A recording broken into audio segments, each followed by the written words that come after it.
নাহিদ রানার জন্য গোয়েন্দাগিরিও করেছেন শান্ত। প্রথম আলোর পডকাস্টে এমনটাই জানিয়েছেন তিনি।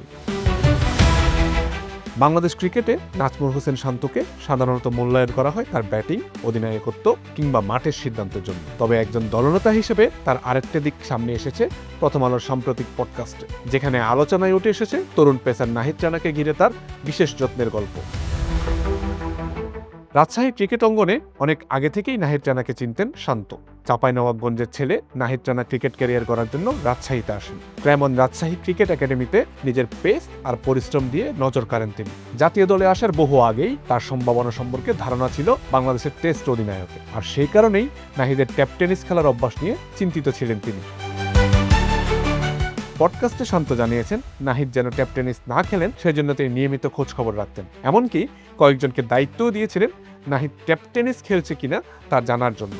মজার ছলে একে গোয়েন্দাগিরি বলা গেলেও এর পিছনে ছিল একজন অধিনায়কের দূরদর্শিতা।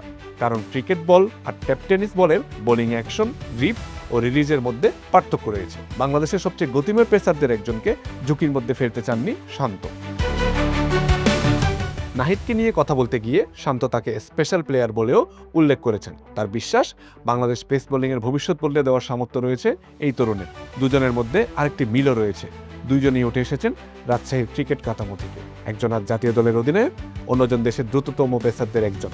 তাই নাহিদকে নিয়ে শান্তর আলাদা টান থাকাও অস্বাভাবিক নয়। তবে বিষয়টি শুধু ব্যক্তিগত সম্পর্কের নয়। গত কয়েক বছরে বাংলাদেশ দলের ড্রেসিং রুম সংস্কৃতি বদলানোর যে চেষ্টা হয়েছে তার অন্যতম মুখ শান্ত। তরুণ ক্রিকেটারদের দেখভাল করা, তাদের উন্নতির জন্য মাঠের বাইরেও চিন্তা করা কিংবা দলের দীর্ঘমেয়াদী স্বার্থকে প্রাধান্য দেওয়া, এসব কারণেই অনেকের চোখে শান্ত শুধু অধিনায়ক নয়, একজন প্রকৃত দলনেতা। আর নাহিদ রানার গল্পটি হয়তো সেই নেতৃত্বেরই আরেকটি ছোট কিংবা তাৎপর্যপূর্ণ উদাহরণ। আমজাদ হোসেন আবির, খেলা ৭১।